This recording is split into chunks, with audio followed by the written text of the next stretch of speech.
Welcome to the Redirect, Regroup, Refocus podcast with your host, life coach Jeff Relaford. This podcast is designed for those who wish to change their inner self in order to maximize outward potential. So come redirect, regroup, and refocus with your number one life coach, Jeff Relaford.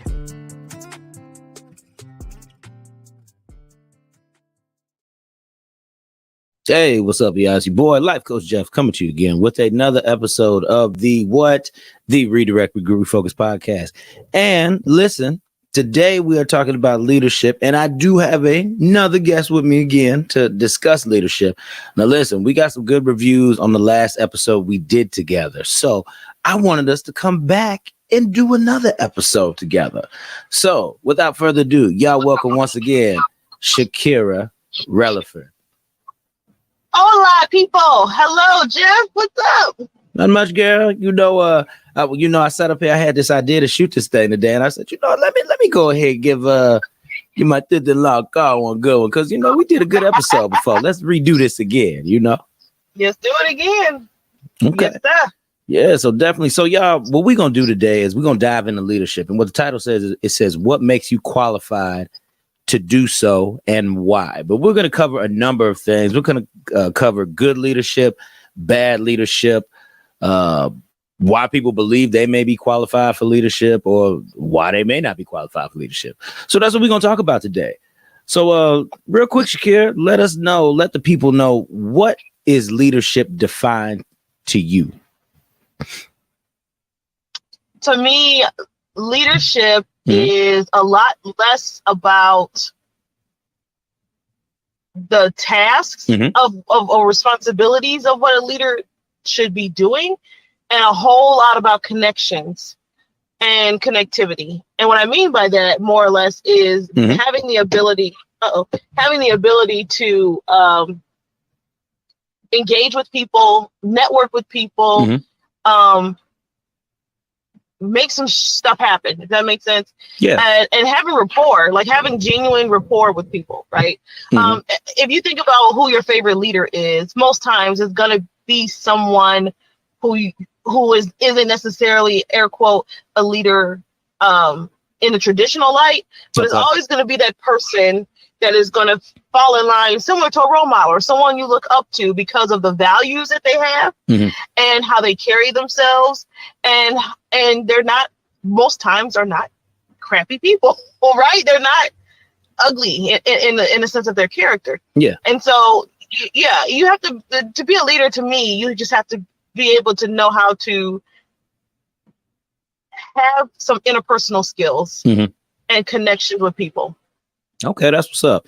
Yeah, because I feel the same way, yo. You got to be well-rounded, if you're a leader. You know what I mean? You have to be multifaceted and to be able to cover all different areas when it comes to people. I think I told you about this run-in I had with a boss, and he was just crappy, yo. He couldn't even talk, no reasoning, nothing like that. And I feel to be a good leader, you have to be able to reason with people. You have to be able to connect with them at their level, And let's be real. A lot of times when you have like these management positions and other stuff, a lot of times you're not really leading in a sense. Sometimes you just carry on orders that other people told you to do. And then if they don't do it, you discipline. You know what I mean? Yeah. And I feel that makes a lot of sense. Yeah. And I feel a lot of times what needs to happen is, in order to lead, you need to know how to carry out those manners, carry out those different things that do come from above, right? From the upper level of people, because, people, in order for leadership to really be great for someone, you have to have the ability to speak to people so they can listen to you, because if don't nobody want to listen to you, you can't be an effective leader. You'll start to rule with an iron fist. You'll be angry wherever you at, and you don't want to be feared, but you want to be respected, right? Exactly. And I think people get it twisted all the time. I think people let titles, like the title, a leadership title, get to their head. And so it's like, I'm the supervisor, I'm a director, or, I'm this. And it's like, who cares? at the end of the day, you're still, John Doe who lives on 53rd and Broadway. You know what I mean? Like, you're still just, I won't say a nobody. I won't say a nobody, but you're definitely like an average Joe or average Jane person. You're not. Yeah. No one cares. At the end of the day, it's like, okay, and what? Because when we all die, that title ain't going with you. Like, you know what I mean? Like, who cares? Facts. And you spoke on this a little bit. Well, I'm gonna kind of take it to the round two.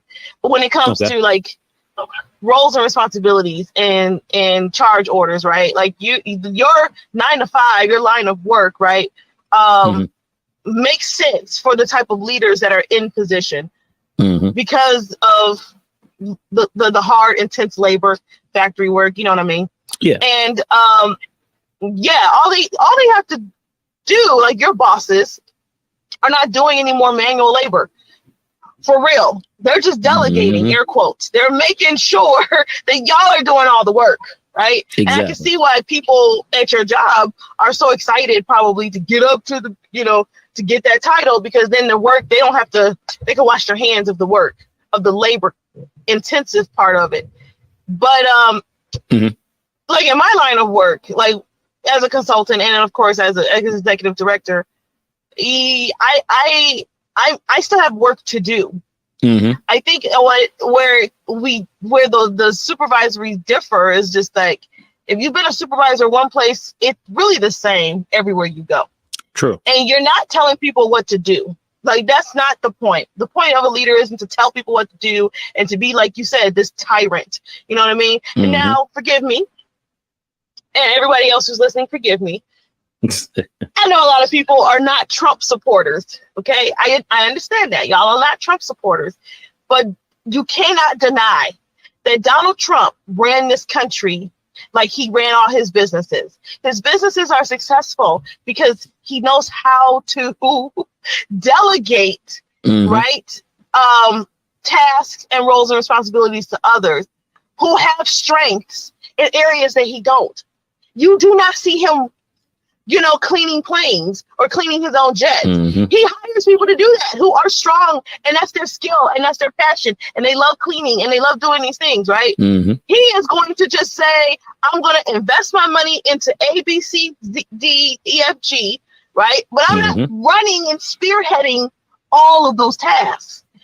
Exactly. I'm going to let so-and-so do it. I'm going to let, my son do this, and I'm going to let my daughter do that, and I'm going to let Condoleezza Rice do X, Y, and Z, So it's one of those things where it's like, you got to learn to be able to understand your team that you have, and know what their strengths are, know where their weaknesses are, and know where and how you got to learn how to help them improve, right? So if they have strengths, prey on those strengths. A lot of people almost hate their job is because they're not actually utilizing their strengths. True. They're not. True. If everyone utilized their strengths and improve on their weaknesses, that criticism will become a lot less offensive. And feedback would be something to be feared, rather than reverenced. And so it's like, oh, if I went to, that's why I love what I do. If I went to work and did exactly what I love to do every single day, if my boss asked me to do one extra task, if it's in alignment with my strength, great. If the task is in alignment with my weakness, I may be nervous and anxious about it, but that's an opportunity for you to grow.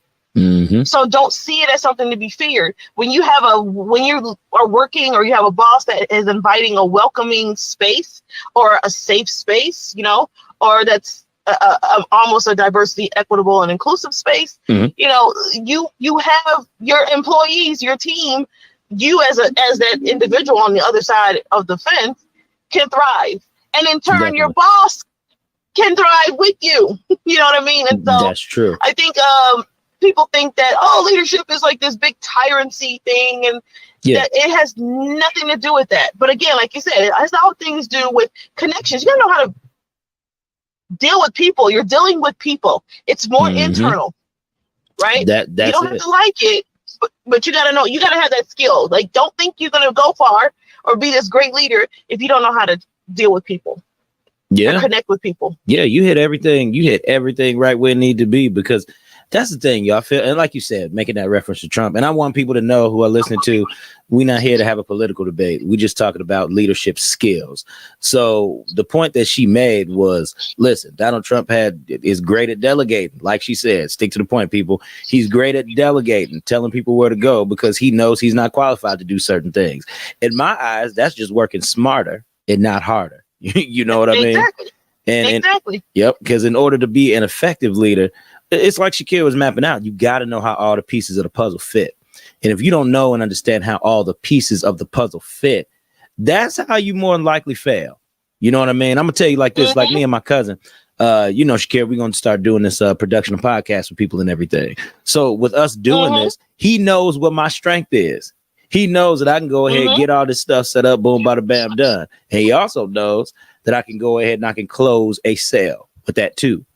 So the thing is, we're going to build these people up, and then he'll go ahead talking. He'll be the nice guy. He swoop me in. Boom. I come in and I'm like, hey, okay, look, this is how much we're going to do this for. Here's the reason why. Boom, bada, bam. Let's get going today on it.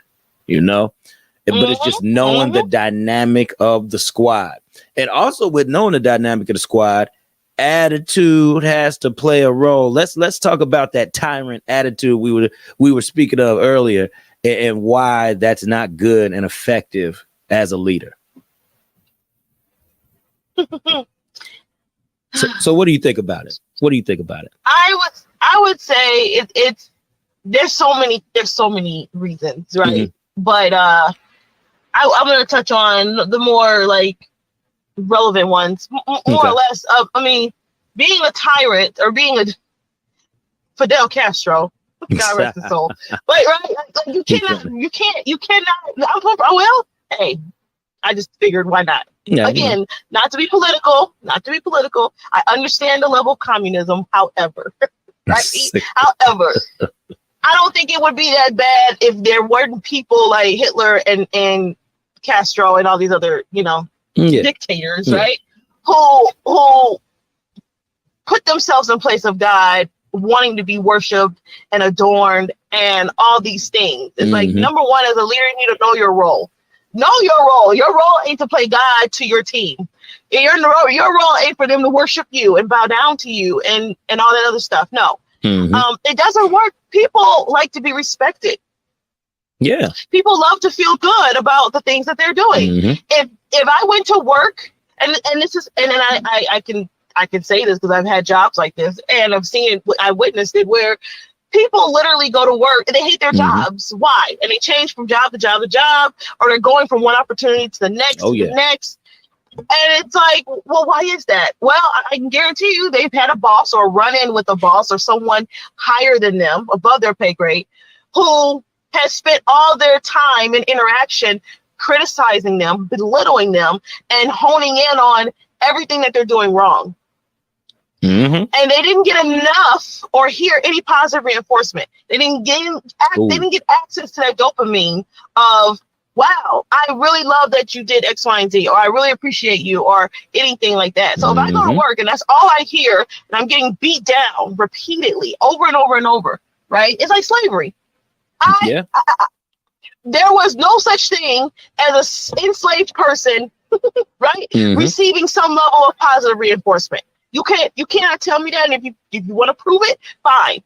But if that were the case, and I know a lot of, white people are like, not now, but ancestrally, the thought process is slavery was a good thing for Black people. Really? Tell me how. Tell me how. In their mind, me criticizing you and treating you less than a human, it was good for you because look how tough you are. Look at all these positive benefits that you have. That doesn't mean that my soul and my spirit wasn't just disassociated. It doesn't mean that I didn't have to deal with that constant stress and criticism and no, I feel what you're saying. That level of, you know what I mean, like that mental distress. Exactly. And so it's not worth it. Exactly, because that's what can happen. You know what I mean? My thing is, you don't want to lead by breaking your team down. You know what I mean? And a lot of times people say, "Oh, I'm just giving you constructive criticism." Like real talk, I've sat in front of people, they be ready to play mind games with you, all this other stuff. I'm more the person, you got to be direct with me. Just tell me what you want, not do it. You know what I mean? Or if I'm gonna tell somebody what I want, you know, it can be done. Now, sometimes I can be a little vague because I'm reading people. You know what I mean? I have to know if you feel okay with it. Now, if I don't mind, I'm not playing a game with people, but if it's slow to come out, it's a reason why it's slow to come out on my end. It's not because I'm trying to probe around, trying to see. Nah, I need to know that like you gonna be okay with doing this task because I might have a thought in mind for you to do something else. You know what I mean? Or you might have another strength that you can bring to the table. You know, and it can help us better all work together. You know what I mean? So you don't want to, you always want to have a good positive attitude with it. And like you said, that reinforcement, you know, if you tell somebody they're doing a good job, it helps. You know, if you tell somebody that, hey, you did a good job at this today, focus on that one area that, you know, AKA is the strength. You know what I mean? So if you focus on that strength and continue to reinforce that strength within a person, that person will feel better about themselves. They'll feel better about the work that they're doing. And when they feel better about the work that they're doing, your whole morale for the place is just going to go up. You know what I mean? All right, go ahead. Yeah, but that's right. You know, couple that with a raise, get somebody some food, do something. I ain't saying buying pizza for the team is always the best way to do it. But what I'm saying is you have to show some type of measure of good faith towards your team to let them know they're doing a good job. You know? I mean, that's as simple as sending an email. Yeah. Or if you're going to give constructive criticism, you must always lead with some level of positive reinforcement first. Yeah. And then the criticism. So because it softens the blow. Right. And don't say the same thing over and over again. If you're finding it hard to be nice to someone and talk about their good qualities, you know, I'm not saying it's their fault, but maybe you need to reevaluate your own expectations and understanding of people. Might be too high. Because a lot of times it might be too high. Yeah. Yeah. It happens all the time. All the time. And so I always make it a point, and I have a very small team, but I always make it a point to just be like, I am so excited that you're here. And I'm so grateful to God for you. And I'm so this. And now my team they're religious. They're Muslim, some of them. And so, but you know, they get it. But they know, right, that I'm not going to badger you. First of all, I don't micromanage anybody. I don't. Like if I give you a task and I give you a deadline, if you need my help, I'm here. Otherwise, I'm just going to expect it. I'm just going to expect whatever I give you to be done, right? But I'm not going to micromanage you. I'm not going to hover over your shoulder, nor am I going to redo everything you've done, right? Like if I give you the task, I gave you the task for a reason. And a lot of it is just because I may not have had time. And so, number one, if you work your ass off for this task, the one thing I'm not going to do is be like, this is stupid. This is wrong. You did da-da-da. It's going to be like, wow, Suzanne, thank you so much for doing this. You don't know how much you saved me from blah, blah, blah. And I will take a look at this and then get back to you if I have any feedback. The end of story. The end. It is. You know what Suzanne's going to do? Suzanne's going to walk away feeling like, wow, I fucking did that. And wow, she's happy. And wow, I'm good. I'm this, I'm that, and the other. Excuse me for the cursing, but it's all right. You know, it's one of those things where it's like, people want to behavior goes where reinforcement flows. Yeah. And if reinforcement is going to be negative all the time and it's going to be ugly energy, the behavior will demonstrate that as such. You're going to have your employees having an attitude with you and corporately clapping back. You know what I mean? All the time, or doing a lot of quiet quitting, or you're going to see performance drop. You know what I'm saying? There's a quote by and there's a quote by a psychologist, and he's a New York Times best author. His name is Adam Grant. Adam Grant. And he has I follow him on Twitter, and I always repost everything he shares because it's so good. But he said to all of the companies, I'm gonna read it. He said to all of the companies calling people back to the office full time, right? And this is in regard to that. He said, don't mistake presence for performance. Showing up, yeah. Don't mistake presence for performance. He says, showing up is not a sign of commitment or contribution. It's an act of compliance. What matters is the value people create, not the place they inhabit. There you go. And I love that, because that sums up every freaking thing. Because you know what? It's crazy. You go to these jobs and you go to places and people look at it like, and they're like, oh, well, you showed up. But no, I showed up because I had to. I showed up because I have to be here. Because if I don't show up here, I won't get paid. If I don't get paid, I can't make the money for me and my family. If we ain't got the money, we can't live. We can't eat. You know, so like you said, all of this is out of that. That was brilliant, because that is out of compliance. That has nothing to do. I haven't really spoken to a person who wants to get up, go to Menards, go to Target, go to a steel mill, go to a factory, go to anybody, and they say, oh, I just love to be here. I ain't heard nobody say that. I ain't heard nobody say that. Right. You know what I mean? But Never, they're doing it because this is our way and our means of survival. So, you know, this is just the world we live in, you know, but I feel that the way that leaders can do to improve, you know, leaders just have to improve attitudes. They have to improve attitudes that's encompassed with morality. Because, and what I mean by morality is being a kind or negative person. That's what I mean by morality.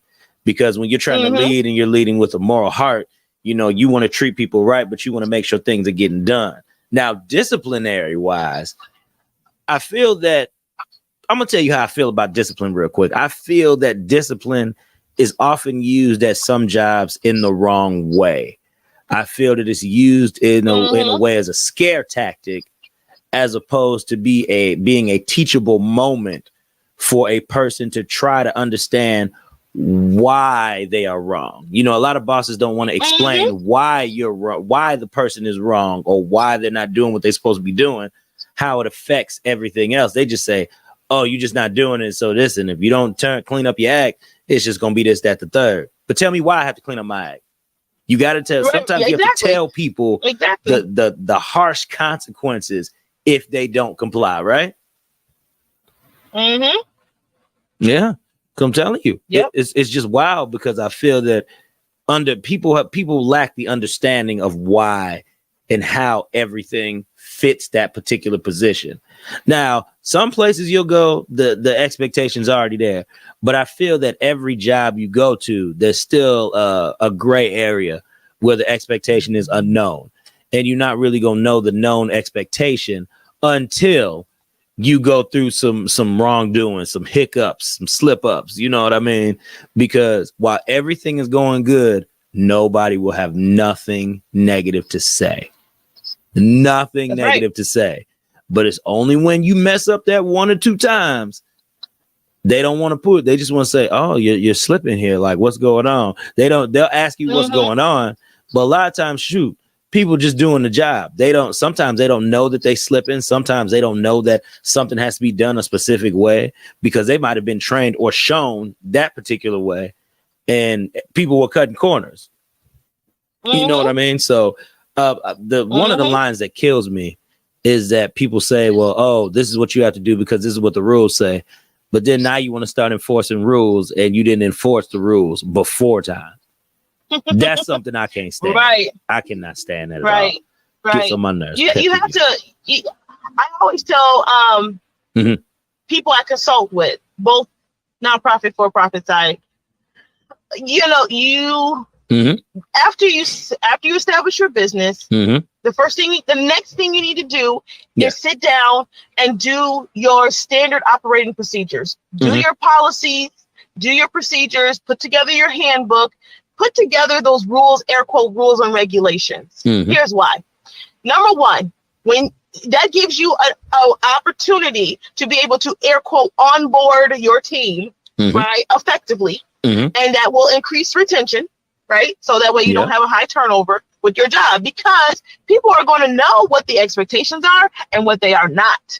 And if they don't comply with those expectations, you then can refer them back to those expectations that you have given them and that you created for them, right? that space, from jump. And so Facts. once that's done, people understand what their job is when they know what the job is, literally. Like, you know what I mean? Like, you hire people, you have job descriptions for a reason, right? This is what you are hiring them to do, not more and not less and not without permission, right? If you're going to lower someone's job, ask for their permission. If you're, even if it's all, you know what I mean? Like, I mean by lower their job, but if you're going to give them less than what you intended to provide them with, let them know. Don't be funny, right? True. And if you're going to add more to their plate, let them know or ask, do you have the capacity to handle X, Y, and Z? When you're honest with people, people are honest with you. And if you don't have those rules, standards, and regulations up front, I mean, I've had people legit solicit a resume, and I will sit down with them, and I go over a lot of this in the interview process. And they decide, no, thanks. You have a right to say no. I'm not going to be mad. I've been there. I'm not going to be mad, but I need you to understand, I'm not going to uphold you in wrongdoing, number one. And number two, this is what is expected if you want to work here. And if you don't fit that mold of the culture, at least you know from jump, you don't fit the mold of the culture. And I'm not desperate to hire people and, you know what I mean, just to have a body. Yeah, right? That's true. Because if you don't want to be here, it will show. If you do love your job and want to be here, it will show. It's true. And as a leader, that all falls on you because you hold the keys to someone's success. That's it. And failure. That's because it. if that person if you hire that person on, or what, and here's the thing, I know we're talking in a literal sense of a traditional, blue collar, white collar job, right? Okay. But even as an entrepreneur, right? Even if you have a team of volunteers, it doesn't matter. Like a team is a team. You have help, you have supporters. If you have a board, whatever group or coalition or whatever you are a part of, right? Someone's got to be the leader, and someone's got to be the chief, right? And someone's got to be the Indian, the leader and the follower.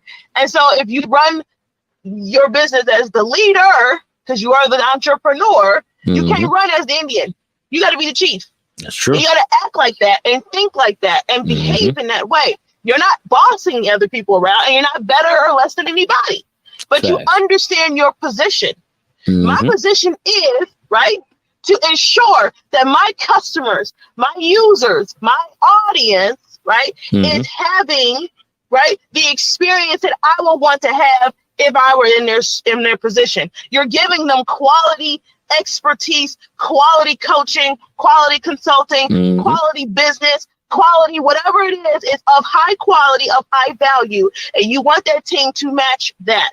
You can't be a shitty leader thinking that you're going to have this high quality. It doesn't work that way. That's true. Right? You ever hear celebrities who are their former employees? Oh, I used to work for so-and-so. I used to work for so-and-so. And I'm going to use Ellen DeGeneres for example. Hey, Ellen.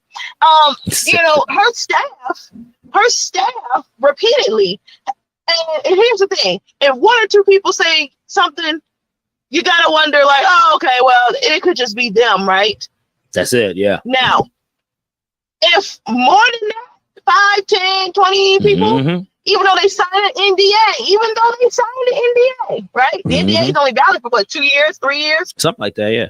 Something like that. So you got all these people at random breaking their silence. And if everyone's telling the same story, I'm going to tell you right now, everybody's not lying. Come on now.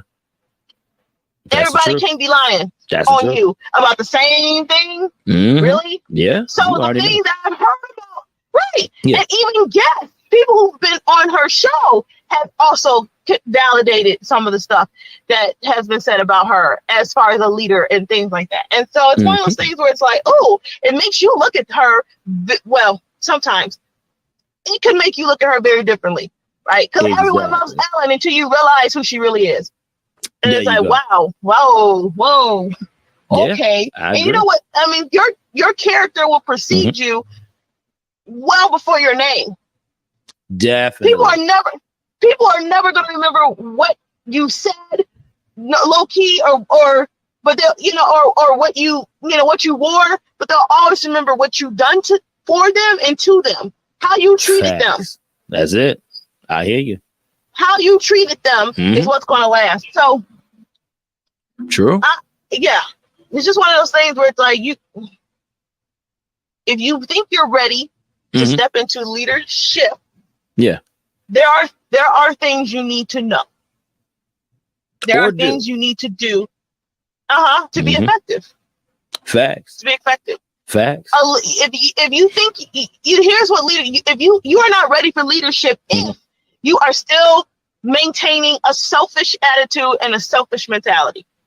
Oh. Everything is all about me. Yeah. It's all about me. My business is all about me. My brand is all about me. No boo-boo kitty. It's never about you. It's always about your audience. Exactly. It's always about who you're serving. Exactly. It's never about you.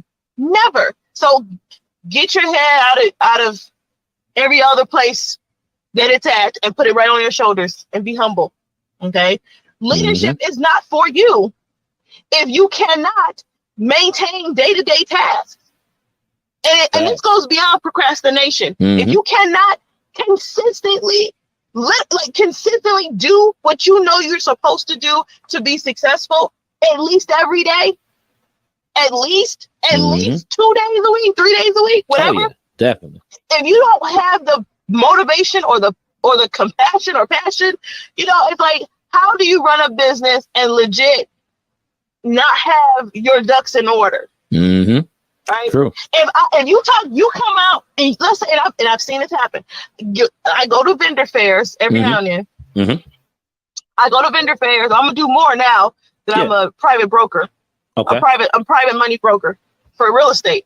So I go to these vendor fairs or whatever. A lot of it has been virtual so far, but now I'm gonna do in person. You show up, and here's the thing: you get in a conversation with that person. You learn about their business model, air quote, and all the things. And here's what happened: oh, you got a business card? I'm not saying you need to have a business card, but let's say they say no. Oh, well, I got that. Oh, okay. You go, well, where can I follow you? You got social media. Where can I follow you on social media? Well, I ain't got that. What? Okay. Let's say you're selling candles, for example, at this event. Somebody want to buy candles. Oh, okay. Well, do you take Tap Feature or Apple Pay? No, I just it's cash only. Exactly. Seriously, like you. That's true. What? Gotta adapt. I'm confused. I'm confused. What? We're not ready. You're not together. You're not together. So get your shit in order, right? If you want it, leadership is literally not for you if you're doing this for the money. It's not for you. It's not for you. Because here's the thing: true leaders don't make money. A real leader is broke. Okay? Ooh. A lot of the time. A real leader is broke. Why? And I'm not saying, and here's the thing, I'm not saying you can't be rich and be an effective leader, but look at our former president. Okay? And I spoke highly of his skills when he was not a president. And when he was a president, he ran the country like The Apprentice, right? But if you watch the show, before he was a president, he was great. He was great at what he did. And then guess what? He became president. He became the leader of the free world. Exactly. Or free country, technically. That's it. And everything just went to shit. Not everything. Let me say that. The economy was the best. The economy was best as it had ever been since both Bushes were in office. And there's a lot of positive things that came out of his term. Definitely. His mouth got him in trouble. And so you know what I mean? And so it's one of those things where it's like I'm not saying he was totally bad, but he's an example of what to do and what not to do, right? And if you're only in it for the money, it's not gonna work. Who to me is a real leader, right? Tyler Perry. Tyler Perry was a leader before he became who he was, but he was broke at first. Definitely. Oh yeah. Definitely. Don't undermine small beginnings. You know what I'm saying? That's true. There's a lot of people in your community. People in your community are leaders. They're literally doing the thing without expecting a return. Their return is that the people that they come in contact with are blessed. And that's the thought process you need to have.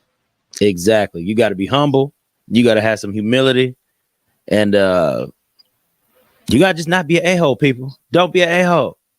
You know, when we talked about this stuff today, I just want to sum it up a little bit. You know, we sat up here, we talked about a few things. We talked about those good qualities. We talked about effective leadership. We talked about what is ineffective leadership. You know what I mean? With throughout this podcast episode, you know, and this has been great things. These have been great nuggets that have been dropped. So if you're considering even becoming a business owner or taking a different position at work, or you want to manage or lead a team, consider some of the things that me and Shakira have talked about today, because real talk, people, this is what it takes. So I challenge you to reach within, like I do every episode. I challenge y'all to reach within and really know and understand if this is something that you want to embark on. Because there are some people that just aren't fit to lead and they don't mind being the runners. But if you want to really take on that task, see if you have some of these good, positive, and great characteristics that we spoke of, and see if you do have some of the negative characteristics that we talked about based on what you hear people say. Just have a real open and honest look at yourself and revamp those things. So, Shakira, do you have a last minute thought for them before we go ahead and get off here? Last minute thought. Leadership is great for people who can do these three things. Number one, you need to learn to listen. Lead with your mouth closed. Mm-hmm. Your actions are going to speak louder than words, but you got to learn to listen. Mm-hmm. Listen to your team. Listen to the people who you want to be on your team, and listen to just the people in your community. Just listen. Learn to listen with your mouth closed. Mm-hmm. Okay. Number two, positive reinforcement. You got to use it. Behavior goes where reinforcement flows. Right. Always lead with the thought of, let me give you your gift first before I hammer you on the hand, right? With your little pop on the hand, okay? Mm-hmm. But for the most part, people love to be reinforced positively, okay? So give them that. It actually does boost self-esteem, and it makes you feel better about yourself. Mm-hmm. And number three, always solicit feedback. You are not perfect, and you don't know it all. So solicit the feedback from your team. I do this at least twice a month. Exactly. I always be willing to hear feedback on you and your leadership qualities and what you're doing. And so that way, you know what to fix, what to continue to do, what to stop, and how to grow together better. Okay. This creates a space of security and diversity, equity, and inclusion, no matter what team you have or what industry you're in. There it is, people. You have heard three things to consider if you're going to be a leader. And also, if you're just catching the tail end of this, go ahead, replay it. Please bookmark this episode. Follow us, like, share, the whole nine. Please do. So, my final thought is, I just challenge you all. Do a deep dive within and really see if you are holding up to these standards that we have been talking about here. Because I guarantee you, if you go ahead and you take a look at it, you will see if you are fit and cut out to be a leader, or you will know and understand if you just can't cut it. And if you can't cut it, just work on a few things. It's okay, people, to work on yourself. So, all right, y'all, this is an episode of the Redirect, Regroup, Refocus podcast. Shakira, I thank you for coming on, and we're going to have you on again. And remember, Redirect, Regroup, Refocus. I love y'all. Peace out, everybody.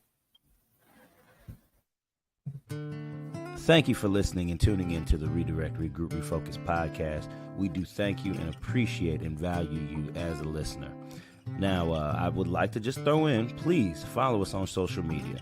You can follow us on Instagram as Redirect, Regroup, Refocus, and also Life Coach Jeff Relaford.